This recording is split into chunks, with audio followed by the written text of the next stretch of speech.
irtu te Christmas chi bai masan kan buk cheu ni ka ti thajing khop mai tu na ka voice dap himo voi engzan nge ka ti thadang kumina ta na kan nung ber to tur ni a naktu ka khianin an mani furniture nei sa hoka hlui hoka lom thu seinan thlonin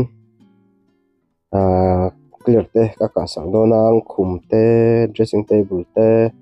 drawer an lo nei sa te ka lom thu seinan ka sakanga chu helai hmuna hian kumina tan chuan kan nung ber to tur ani a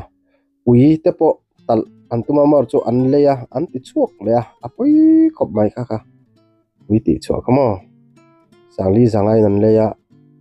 tilai hmuna lo thok to zong zong cement wang lo khoi te rong hnoi te khang ho te kha choi khom kan tu ani chu amaru chu an ti chuak hlo ma poi takan en mu zo to si lowa chu uisa chu kan ei mel lo ta khop mai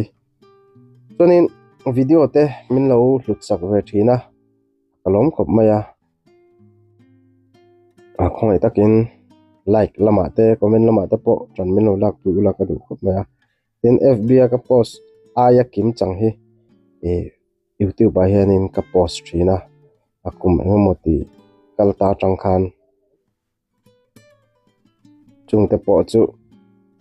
fb atia karon post aya kim chang hi ka post thina fb karon post lo tam takhi youtube pa ongma mx pacho ekhan search mai turne khongai takin min lo like saka min lo share saka khatiang mi sei dan zong zong kha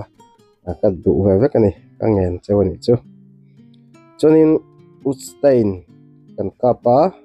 akan hnoya chuanin silar te kan nuwa